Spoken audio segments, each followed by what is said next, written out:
Mark from the States, Mark from the States, it's Mark from the United States.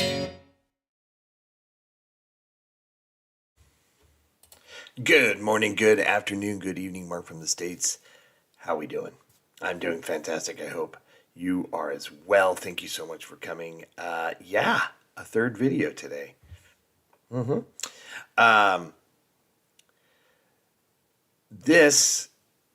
First of all, I just want to apologize.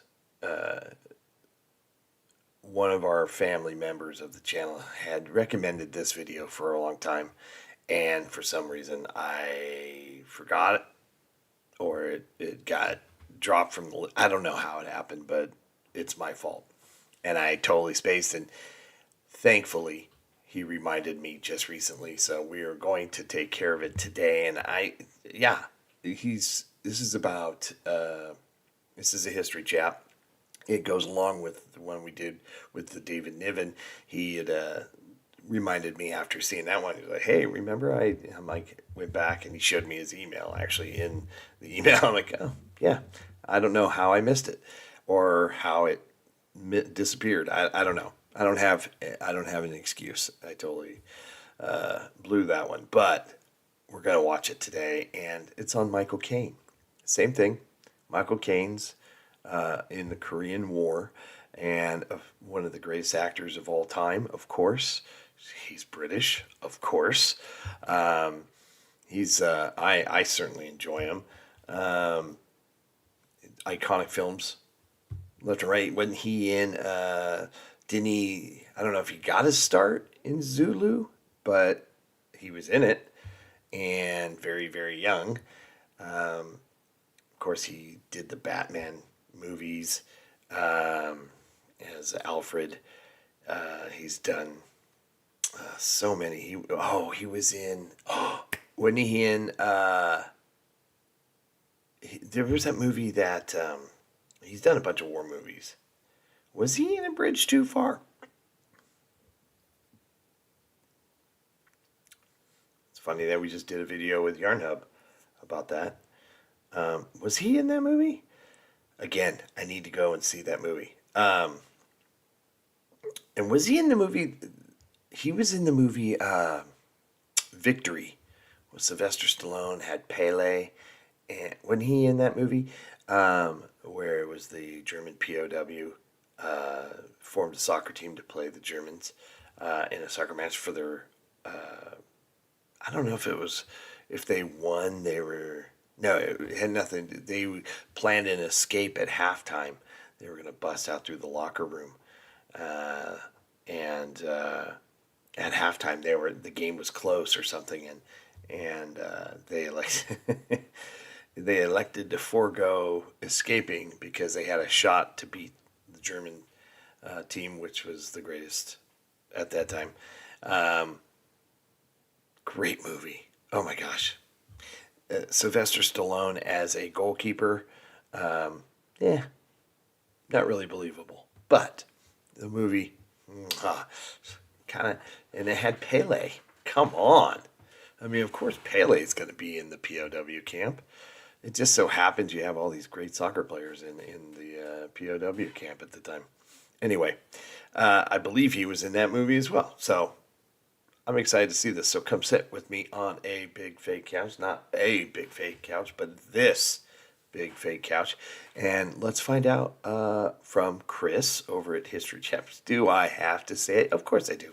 Go support Chris and the History Chap channel. Awesome. One of my faves. And he's just a great human being. Links. I've done the work. Just click. They're right below here. Takes you to this video if you don't want to hear me yapping. And also takes you to his channel. There's a link that does that. So you can get over there and enjoy his channel, which is just truly, truly awesome. But if you want to stick around with me, come sit with me. Let's do it. This is on Michael Caine in the Korean War. Interesting. All right, let's do it. British actor Michael Caine, or more correctly, Sir Michael Caine, recently celebrated his 90th birthday. The winner of 2 Academy Awards, a BAFTA, and 3 Golden Globes, His films include the iconic 60s movies Alfie, The Ipcris File, and The Italian Job. And later on, he starred in original Educating Italian Rita Job. and Batman. He also has a whole host of war movies under his belt too, including The Battle of Britain, The Eagle Has Landed, The Man Who Would Be King, and A Bridge Too Far. Okay, so he was in A Bridge Too Far. Okay, but The Eagle Has Landed and Battle of Britain? I didn't know he was in those. This other one down here, Man Who Would Be King or something like that. I don't think I've ever heard of that. But, dang, okay. So he was in A Bridge Too Far. Didn't know he was in Battle of Britain, and didn't know he was in The Eagle Has Landed. Maybe I did. I don't remember. But yeah, all movies. Not interested in the King one, but definitely interested in those other three to go watch. Like I said, I'd seen A Bridge Too Far, I believe, when I was a lot younger with my dad, but I don't remember it at all. At all. And how can we forget the film that skyrocketed his career in 1964, Zulu, in which he plays Lieutenant Bromhead, one of the officers at the Battle of Rorke's Drift. But did you know that apart from acting in these war movies, Michael Caine actually has combat experience in his own right? Not in the Second World War, but in a conflict when the Cold War became a hot war. Long before Hollywood stardom, he charged in the dead of night, guns blazing, towards a unit of Chinese soldiers who were intent on hunting him down. This is the story of Michael Caine and his military service in the Korean War. Michael Caine, or to use his birth name, Maurice Joseph Micklewhite, was born in South London. Maurice Joseph Micklewhite. I could see why he changed it to Michael Caine. How funny. Micklewhite. Interesting. London in 1933. The son of Ellen, a cook and charwoman, and a fish market porter, also called Maurice. During the Second World War, his father, Maurice Sr., served in the military, whilst Maurice Jr. was evacuated to near King's Lynn in Norfolk. Naturally too young to participate in the war, he was nevertheless one of the 2 million men conscripted for national service in Britain between 1947 and 1963. In 1952, Private 22486574, Maurice Joseph Micklewhite, was enlisted in the 1st Battalion of the Royal Fusiliers. The Royal Fusiliers were one of the 4 English Fusilier regiments in the British Army at that time, the others being the Northumberland, the Lancashire, and the Royal Warwickshire Fusiliers. Raised at the Tower of London by King James II in the 1680s, the Royal Fusiliers were also known as the City of London Regiment, which was an appropriate unit for a boy from the Elephant and Castle, who would become an iconic Cockney film star. The Royal Fusiliers had an illustrious history and had spent the Second World War fighting in the Middle East, North Africa, and Italy. They, along with the Northumberland Fusiliers, would also serve in the Korean War, as you're about to find out. After his initial training, Maurice Micklewhite, who from now on I will tend to refer to as Michael Caine, joined the regiment in Germany, where it was part of the British Army of the Rhine. Whilst in later life Caine advocated the benefits of military service, he freely admits that his early experiences of national service were tedious. He tended to be a bit of a barrack room lawyer and was often carrying out punishment chores, such as scraping a floor clean with a razor. Maybe it's not surprising that under these circumstances that when Caine was offered a way to finish his 2-year conscription early, he jumped at the chance. There was, however, a catch. He could finish his service a year early if he went to Korea to fight the communist North Koreans and their Chinese allies, a conflict now known as the Korean War. I go into more detail about the background of the Korean War in my story about the glorious Gloucesters and the Battle of the Imjin River, and I'll post a link to that video at the end and also in the description below. I think we've seen But in a that. nutshell, here is the timeline that takes us to the arrival of Private Maurice Micklewhite, the future Michael Caine, and the Royal Fusiliers in the conflict. There is a slight rhyme to the Morris It's pronounced, I guess you pronounce it Morris. We would say here, if I were to see that name without hearing it, I would call it Maurice. But Morris Micklewhite, actually, I like it. It's growing on me here. It just has a really easy flow to it. It's fun to say, Morris Micklewhite. I mean, Michael Caine's pretty badass too, but I mean, Morris Micklewhite is pretty cool. What a great photo this is, though. Dang.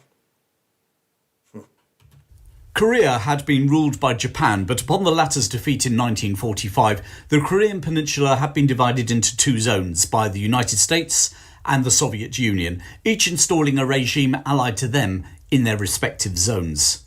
The two superpowers withdrew from the peninsula, leaving their client regimes facing each other in an increasingly uneasy peace. And finally, on the 25th of June 1950, the communists in North Korea launched an all-out attack on their southern neighbour, swiftly occupying the capital, Seoul, and driving the South Korean forces all the way back to Busan on the very tip of the peninsula.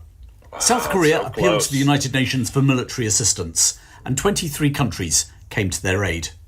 Whilst the United States supplied by far the largest contingents of troops, there was a significant Commonwealth contingent from Canada, Australia, New Zealand, South Africa, India, and the UK. The UN Army supported the South Koreans in stabilising the line around Busan, and in September 1950 had launched a seaborne counter-offensive at Incheon. The counter-offensive soon became a rout as the North Koreans were pushed back across the border and then all the way back through the north until the UN's forces were in sight of the Chinese border on the Yellow River. It was at this stage that the Communist Chinese, for a variety of reasons, came to the North Korean support. Now facing the overwhelming numerical might of the Chinese People's Liberation Army, it was the turn of the UN and the South Koreans to go on the defensive. They were pushed back down the peninsula, once again losing control of Seoul. 1951 saw the seesaw nature of the conflict continue, with the UN forces once more seizing back Seoul before halting a major Chinese offensive on the Imjin River. The 1st Battalion of the Royal Fusiliers, under Lieutenant Colonel Dick Stevens, set sail from Liverpool on the troopship Empire Hallidale. Launched in the 1920s, the Empire Hallidale had an interesting history. Originally a German ship, when the Second World War broke out, she was in faraway Brazil. In a daring journey, she managed to slip through the Royal Naval blockade to reach Hamburg, where she was then commandeered by the German Navy and spent the war in the Baltic. Captured by the British in 1945, she was refitted as a troopship at John Brown & Co. at Clydebank in Scotland. And it was on this ship that Michael Caine departed for Korea to defend capitalism from communism, at a rate of pay of 4 shillings a day. As Caine later remarked, 4 shillings a day wasn't much of a price to defend the capitalist system. At the end of the 6-week journey, he joined C Company of the 1st Battalion for combat training in Japan, before being posted to the Korean conflict. By the time Caine and the rest of the Royal Fusiliers landed on the peninsula, the war had ground to a stalemate, with both sides poking each other to try and find an advantage, and to prevent the other side launching another major attack. The Royal Fusiliers went to the front line in the valley of the Samichon River. This river flows into the Imjin. They were part of the 28th Commonwealth Infantry Brigade, consisting of 2 British and 2 Australian infantry battalions. They were supported by 161 Battery of the 61st Field Regiment Royal New Zealand Artillery under Major Ernie Manders. The Royal Fusiliers, like many other soldiers in the Korean War, entered an almost troglodyte existence, sheltering in trenches and dugouts which were infested by rats and mosquitoes. Yeah. The smell of human excrement used to fertilise the paddy fields added to the hellish atmosphere. And then Michael Caine had to come face to face with the Chinese enemy. But before I go on, if you're enjoying my work, then please consider becoming a patron so I can research and produce more stories for you. There'll be a link at the end. There's also one in the description below. Anyway, back to that first night in the trenches when Caine was to witness a Chinese attack in its awesome fury. Staring out into the pitch black, Caine's daydream was suddenly shattered by the eerie sound of a trumpet's call somewhere in front of him. "What the beep was that?" he whispered to another soldier nearby. More trumpet calls echoed across the valley, and the British turned on their searchlights. less than a mile away, advancing out of their trenches, were thousands of Chinese troops being led by hundreds of trumpeters. The New Zealand artillery battery opened up, but their shells seemed to have no effect. The Chinese just kept coming. Even the minefield, carefully laid by the Royal Fusiliers, had no impact on this human wave. Chinese soldiers literally running onto the mines so the men following could pass through. More of their comrades throwing themselves on barbed wire and acting as a bridge for their comrades behind.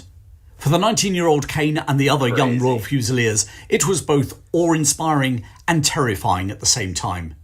Caine, operating an American .30 caliber machine gun, opened fire. The Chinese attack was like something out of the First World War. Their commanders just kept sending wave after wave of men forward in the hope that eventually their numbers would prevail. But they didn't prevail that night, nor on subsequent attacks that they launched against the British positions in this sector. And afterwards, Caine records seeing the Chinese dead clustered in groups of 4, sharing one weapon. Prior to going to Korea, Caine, coming from his tough, working-class upbringing in London, had some sympathy for the communists. As he saw the complete disregard the communist commanders had for the lives of their men, he changed his opinion. The communists talked about the people, but they didn't care about them. That's right. Surviving that sort of fanatical attack can shape a man for the rest of his life. But Caine was to have an even more frightening encounter with the Chinese. One night, he was part of a 3-man patrol sent out to observe the Chinese lines.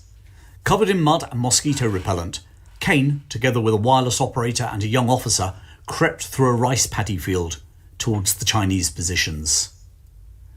The young officer, Robert Mills, offered Caine and the wireless operator £5 each if they would sneak into the Chinese lines and grab a prisoner for interrogation. Caine told him in no uncertain terms what he could do with his £5 and his madcap idea.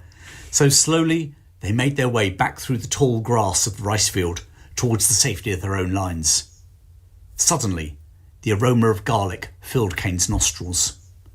As he recalled later, the Chinese soldiers had a habit of chewing garlic the way American GIs chewed gum. They were being followed in the darkness. Oh, shit. The 3 men hit the ground. He lay there absolutely still, hardly daring to breathe, his finger on the trigger of his gun. They heard the swish of the grass and hushed whispers of the Chinese. Caine was suddenly overcome with a powerful emotion. He was just 19, with his whole life ahead of him, and here he was, about to be killed or taken prisoner in a paddy field in Korea. He felt a fury about his situation and determined that if he was going to die, he would take as many Chinese soldiers down with him as he could. Very quietly, he conferred with Mills and the wireless operator. They agreed to go down fighting. They also agreed to, silently as possible, have one last pee before they died. Pee completed, they sprang up from their cover and charged at the Chinese, firing madly. The Chinese were taken completely by surprise and fired blindly into the darkness. With the muzzle flashes from this firefight lighting up the night, the British and their New Zealand artillery opened fire on the Chinese. How many men they hit is not known. Maybe they didn't hit any at all. But through the darkness, those 3 men of the patrol ran, first one way, then another, trying to throw off their pursuers. And eventually, they'd reached the safety of C Company, 1st Battalion Royal Fusiliers lines.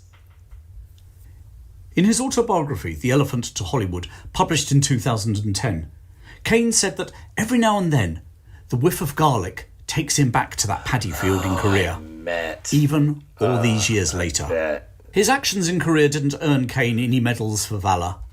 Recently, he recalled, "There are no heroes in war. It's just a question of doing a job and surviving." It seems to echo words from veterans down through the years. After that close encounter with death, Caine was never afraid of anything in his later acting career. And that acting career would start not long after he was demobbed. Just as an aside, that young platoon officer, Robert Mills, would also end up in an acting career where, amongst other roles, he appeared as Captain Swan in 2 episodes of Dad's Army. Caine completed his tour of duty in Korea and returned to Britain, once more aboard the Empire Hallidale. He concluded his national service at the Royal Fusiliers HQ, the Tower of London. Dressed in his army-issue demob clothes, he marched out of the Tower of London to the Fusilier Quick March, the British Grenadiers. And so Private Maurice Micklewhite marched out of the army, and Michael Caine marched into a 6-decade-long film career. Interestingly, his first acting role in a film was in the 1956 war movie A Hill in Korea, released in the USA as Hell in Korea, in which he played a private on a patrol in the Korean War. The film also starred Stanley Baker, who Caine would again team up with in Zulu. As the only member of the cast who'd actually served in Korea, he ended up giving lots of technical advice, not always invited. An American technician marvelled at his knowledge, and more importantly asked the question, the British were in Korea? The answer was, yes, they had been. 60,000 British servicemen served in the Korean War. God. 1,100 were killed, 2,600 wounded. Now, that's twice the number killed in action in the recent conflicts in Afghanistan and Iraq, and 5 times those killed in the Falklands conflict. Admittedly, the Americans lost a lot more, 37,000 killed in action. Even those figures pale when compared to the Chinese, the North Koreans and the South Koreans, who lost about 500,000 each, killed or wounded. And let's not forget the estimated 2 million Koreans from both sides of the border who perished during this war. An armistice was agreed in July 1953, around the time Michael Caine was arriving home in London. Despite all those millions of deaths, including those British servicemen, the borders basically went back to where they'd started. The Korean War has never officially ended. The potential for another war involving more than just the 2 Koreas and costing many more lives remains a very real possibility. On the back of the Second World War, the Korean War seemed to many in Britain a faraway sideshow. Another Fusilier veteran from the Korean War, Mike Mogridge, remembered returning home and going to a pub. A man commented that he hadn't seen him for a while and asked where he'd been. The former Fusilier told him he'd been in Korea. The other man seemed totally bemused and asked if he'd had a nice time. Oh my God. The answer for many returning soldiers was probably no. See, it's not just Americans. It's not just Americans that'll ask silly questions. And it was no sideshow either. It was a moment where the Cold War became hot, and British troops ended up, with others, fighting the Chinese. A forgotten war that saw over 1,000 young British troops killed. It shaped many of those national servicemen's lives. Don't forget, Michael Caine was just 19 years old when he went into action against those Chinese. Wild. Caine sees similarities between that war and more recent British deployments in Afghanistan and Iraq.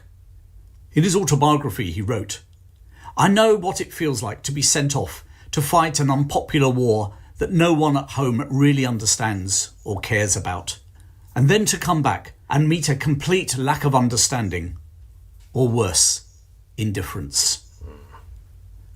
So next time you watch Michael Caine in Zulu or A Bridge Too Far or The Eagle Has Landed, remember that whilst he's an actor, he's also calling upon the real, terrifying wartime experiences of Private Maurice Joseph Micklewhite of the Royal Fusiliers during the Korean War. Well, thanks for watching, and I hope you enjoyed finding out about Michael Caine's military service in the Korean War. Why not watch another video on my YouTube channel now? And if you enjoy my work, then please consider becoming a patron. There's a link coming in a moment and in the description below. Oh, and don't forget to give me a like and a sub. Until the next time, thanks for your support, keep well, and I'll see you very soon. I love Chris. Love his videos. That was awesome. 19 years old. Maurice Micklewhite going to Korea. Interesting.